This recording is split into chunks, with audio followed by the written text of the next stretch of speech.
Hi, I'm Carter Emerson, and I'm going to give you a tour this evening of my friend's collection of European sports cars. Or I should say, part of his collection, because I know that he has some other fabulous sports cars. Like me, he grew up in the 50s and 60s and waited every month for the latest car magazines to come out, and was, enthralled with cars. A complete car nut like me. But over the course of time in the 60s, he became more interested in European cars and European sports cars, in particular because of their looks and their engineering.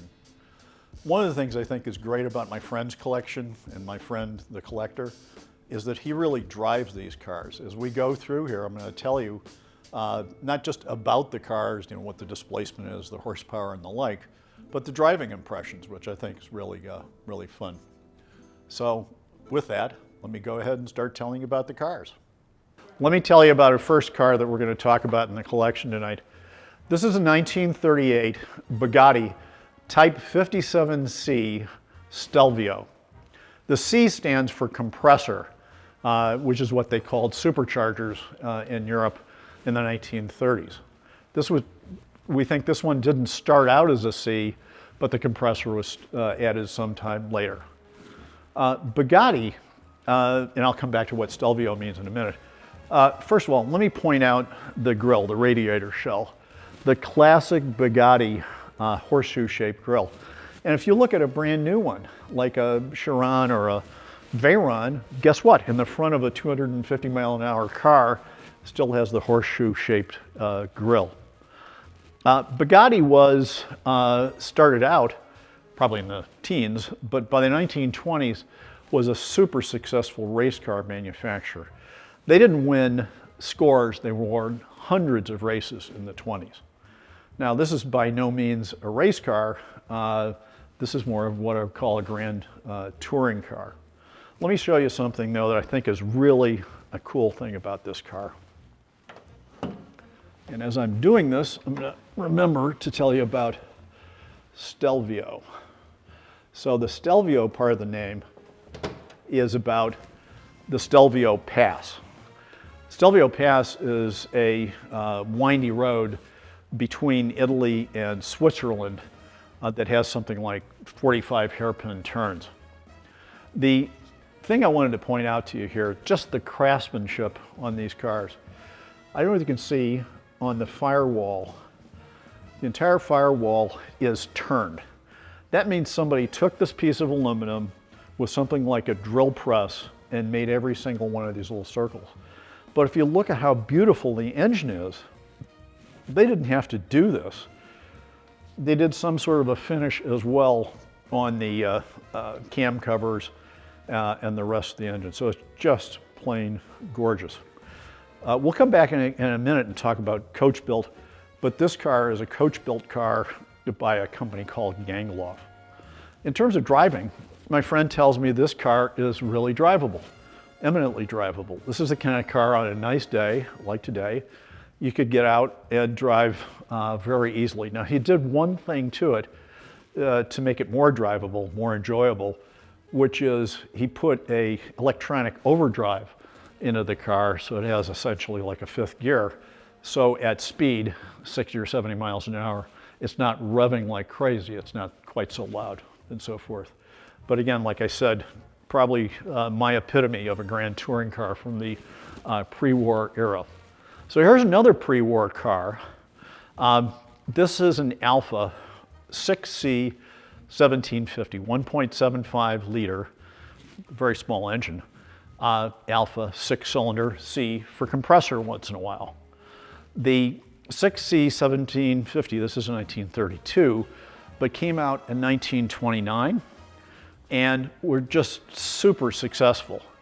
In 1929, they won just about every race they could win, including the Mille Miglia. This car is a Zagato,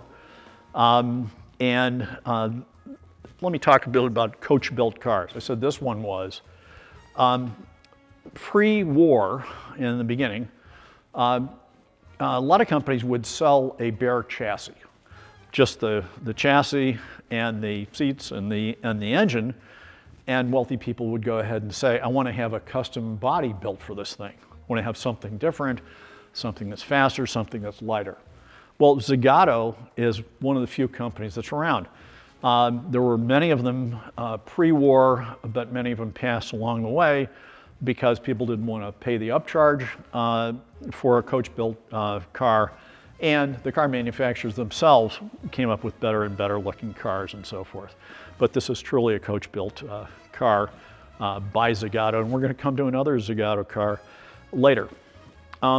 For driving impression, this car only has about 90 horsepower. Now, it's not a very big car, but my friend tells me that it's really peppy. The thing doesn't get in its way. It really does get up and go. But it feels very different than a modern car because the chassis is very flexible. Now, why would you want a flexible chassis? These days, everyone wants to have a very taut chassis to attach the suspension to, so that the car handles better. Well, back then, the roads were so atrocious that you needed flex in the chassis. I mentioned that these cars were successful at least 2 times at the Mille Miglia. We'll talk about the Mille Miglia more. What was the Mille Miglia? Well, it's a 1,000-mile race throughout public roads in Italy that started in 1927 and continued right on until 1957 when there was a tragic accident in the end. There still is a Mille Miglia, which is run as more of a tour. In fact, a friend of mine has done it twice and is trying to do it for the 3rd time. But think of cars like this racing back in the day. I love the 2 spares on the back and 90 horsepower, winning races back in the day. Okay, in a second we'll move on to the next 2 cars. Let me mention another thing about this car that actually ties through another 2 cars here. The engineer on these Alfas was Vittorio Giano, a famous engineer who engineered some of the other cars or was involved in some of the other cars in some ways. He was responsible for a lot of the racing success, the design, but the racing success of Alfa Romeo. Alfa Romeo was the dominant racing car manufacturer in the early 30s, and then they stopped in the mid-30s, but they sold the cars, and Giano went with them to a racing team called Scuderia Ferrari, which was actually Enzo Ferrari, and helped make his name so that later in the 40s and 50s when he started his company, people knew who he was. But Giano was responsible for the engineering on that, as well as the engineering on some of the other cars. But the interesting connection here is we're going to talk about a Ferrari in a little bit, but because it was Enzo Ferrari, the Alfas in the day would have had the distinctive Ferrari prancing horse on them when they were racing after he took that over. Let me tell you about our next 2 cars. This is a 1954 Lancia B20. Americans don't know much about Lancia because they were only sold in the United States for about 10 years out of their 114-year history. My friend had always liked the B20. The neat thing about Lancias was their engineering prowess and innovation. This car, and it's the first type of car that used it, has a V6 engine. People couldn't make V6s work because they couldn't figure out the balance, so they had terrible vibration. But they figured this out. Now, I talked to you about Vittorio Giano, I'm probably saying that wrong, but who was the engineer for Alfa back in the late 20s, early 30s. Well, even years and years later, he was the engineer for Lancia as well. So worked on this engine as well. So this is a B20, but it's a B20 Outlaw. So what does an Outlaw mean? It means you take a vintage car and then you upgrade it to make it faster or different looking or something else. So it's not stock. And this one has been upgraded in that kind of way. So it's an Outlaw. In fact, I think many people know that early Porsche 911s, a lot of people have turned those into to Outlaws. This one feature on this that I just love, and you can probably tell from looking down the line here, is how low the roof is. The original ones would have had a roof that was taller here, In hot rod parlance, and the Petersen would certainly know about this and have cars in the collection, this car would be chopped or chopped and channeled. But in fact, my friend tells me that it's a copy of a Lancia that raced in the Carrera Panamericana, the very dangerous and famous race in the early 50s through Mexico. So this one has a racing filler and everything else. In addition to having a chop top, this car has upgraded brakes, disc brakes, fuel injection, so it has almost twice the horsepower what the original one had.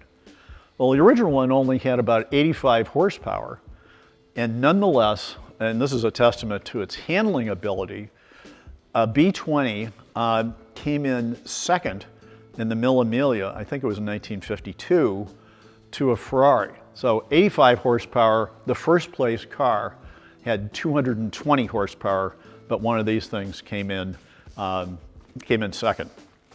The next car, and I don't know whether they'd like for me to say it, but is a form of an outlaw, but a really special kind of an outlaw.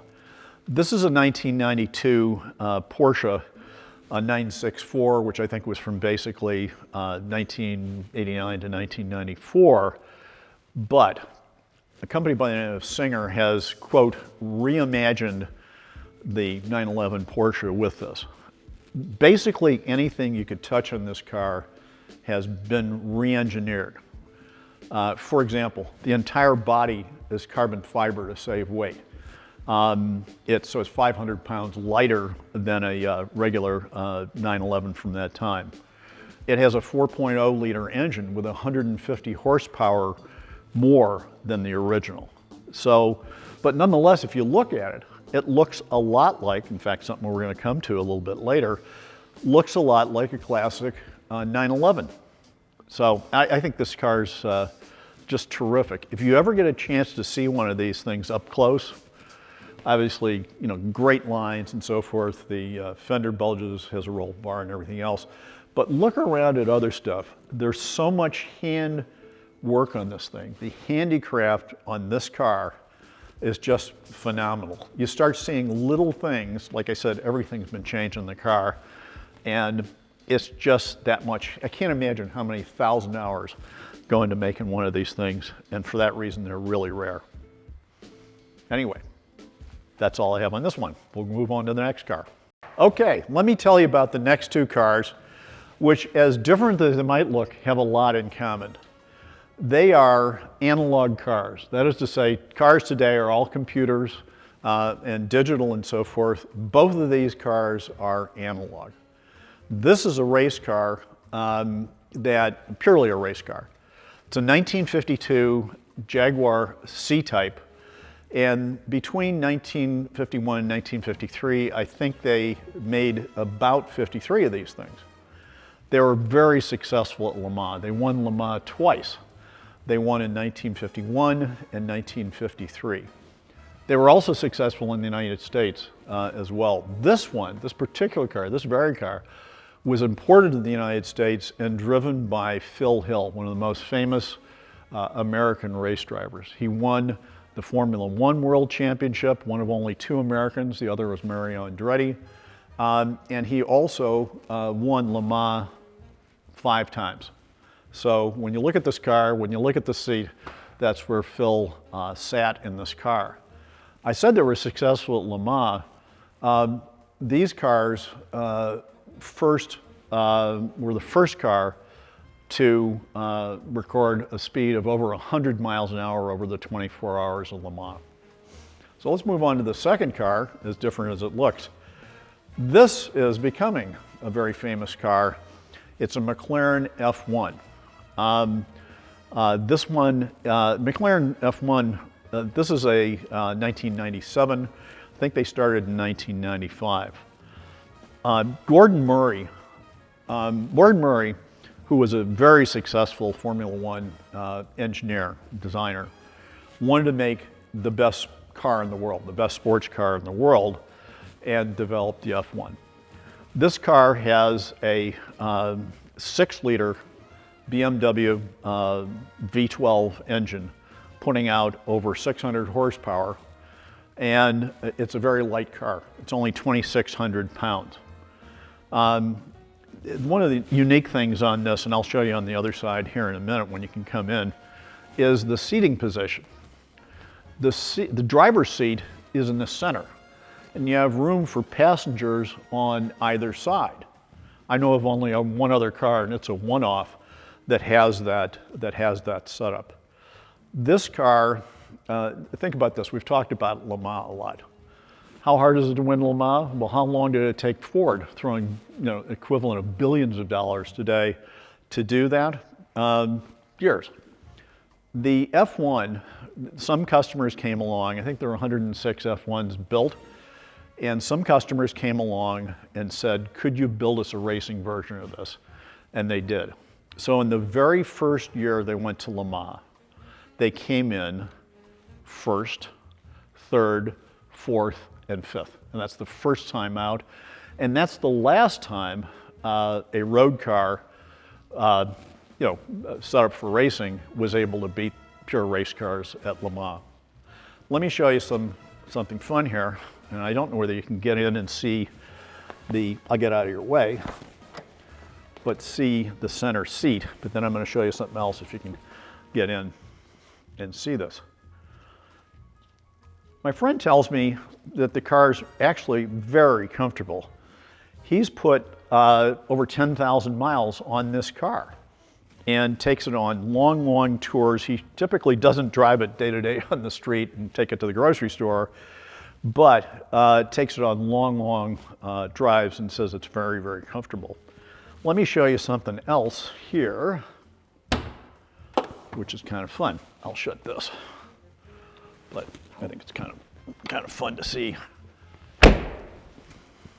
So supercars now are very long and very wide.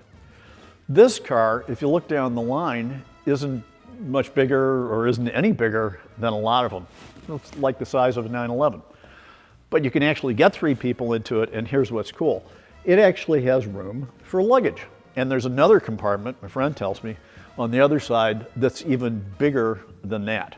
So you could actually drive this thing, and he does. 10,000 miles in places like England, France, Scotland, Italy, and it must be just a lot of fun to drive.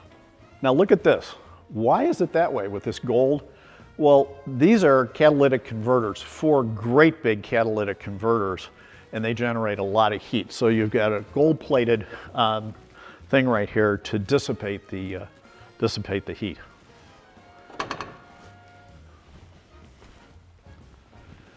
Okay, shut that. Anyway, I think this is a modern classic, sort of the Ferrari GTO of the 90s, and for that matter, the 2000s. Fantastic car. Okay, we'll go on to the next cars in a second. Okay, let me tell you about the next 2 cars in the collection. First of all, I forgot to mention something that's a really fun fact about that McLaren F1.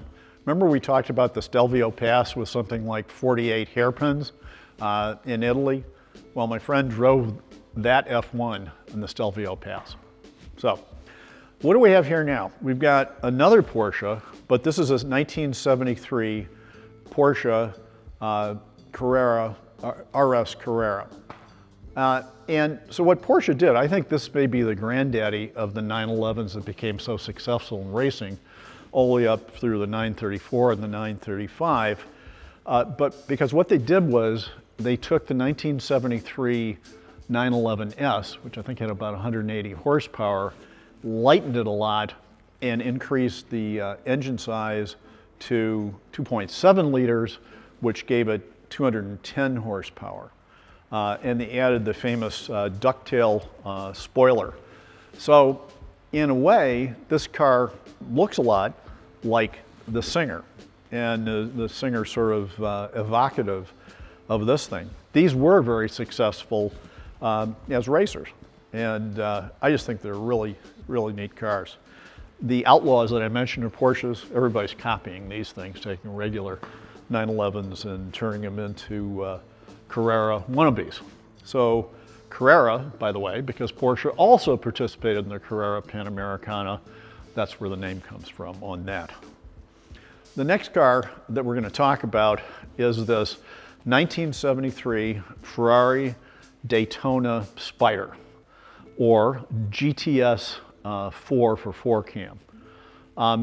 And there was a GTB, which was the coupe version, but there are only something like 120 of these made. It's a V12, 4.4 liter with about 350 horsepower. So we talked about, as kids, me too, looking at magazines in the 60s. My friend saw a picture of a Daytona in 1968, and that was it. He had to have one someday, and he got a chance to buy this one in 2003. I think this is the first car that was in his collection. This is a car that is probably one of the best sounding, if not the best sounding V12 Ferraris. They're great cruisers. They're hard to drive day to day because the steering's very heavy, but he put in electric power steering, which makes the car very easy to go drive and to park. But I think it's a gorgeous car, one of the best lines that Pininfarina ever did. So in a second, we'll move on to the next two cars. Okay, let me tell you about the last three cars we're going to talk about tonight. First of all, this is a 1957 Mercedes 300 SL Roadster. The 300 SL, well known for the gull-wing, started out as a race car, which in fact I mentioned that the C-types won in 1951 and 1953 at Le Mans. Well, a gull-wing, the 300 SL, won in between in 1952. The gull-wing's a beautiful car. It has the doors that open, they're hinged up like a bird, but they can get very hot inside, and they're hard to get in and out of because of the wide sill to get into the car. So the Roadster came along and solved a lot of those problems. Easier to get in and out of. You've got the top down on a great day and so forth. I have a few friends who own both, and they love the gull-wing, they love the lines of the gull-wing, but the car they would drive every day is this. And in fact, like I said, my friend drives this car. This is the car that he would go out into the garage, into this garage, and take the keys to on a nice day and would drive just about anywhere. And I can attest to that because he met me at a restaurant recently, gave the car parker the keys, who went and parked it. We had lunch and drove off. I love the color on this.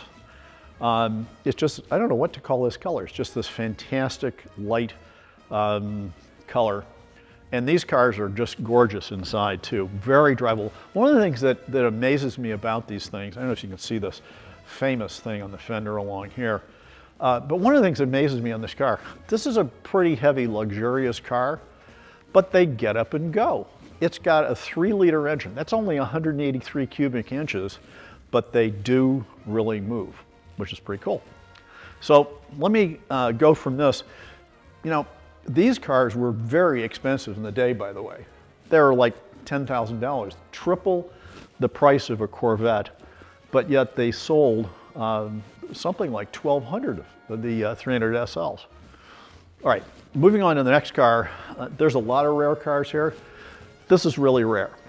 Fiat, this is a Fiat 8V, and it has a 2-liter V8 engine.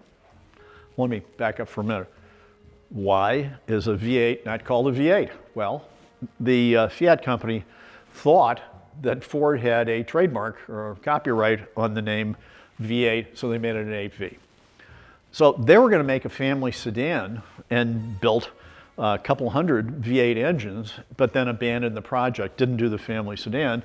So they decided to go ahead and make a sports car using the engine, and this is what resulted.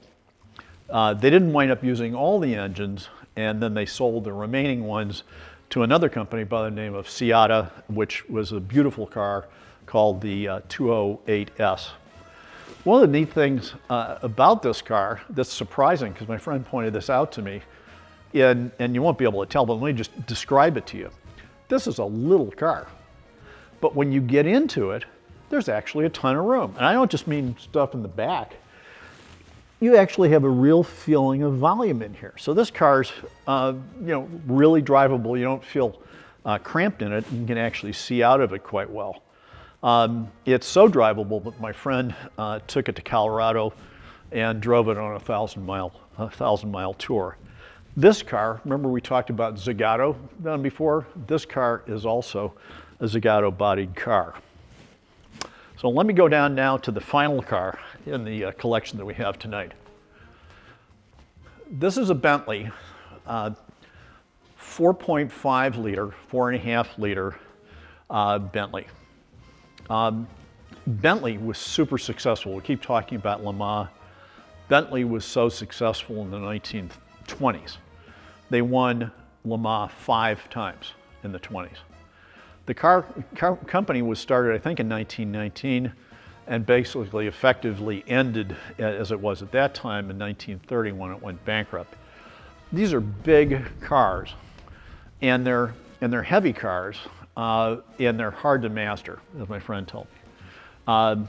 First of all, the brakes, you better pick your braking point, know where you want to stop, get on the brakes, and you may have to use this big handbrake as well. The transmission, like some of these, and I don't really mention on the Alfa, is really difficult. You got to really get used to matching the revs and so forth, so you're not grinding the gears. But one of the things that's fascinating on this is that you've got the accelerator pedal in the middle, and you have the brake pedal on the right. Can you imagine getting used to that?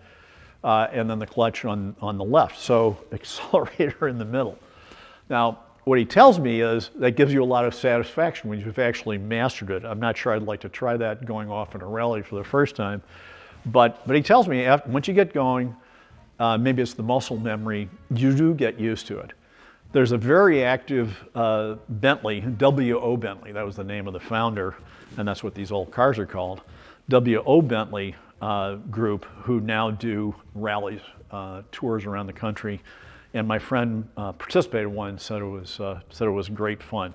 So people hop in these old cars and drive these things as they're intended to be done. So that's really all I have for this evening. I hope you've enjoyed the tour.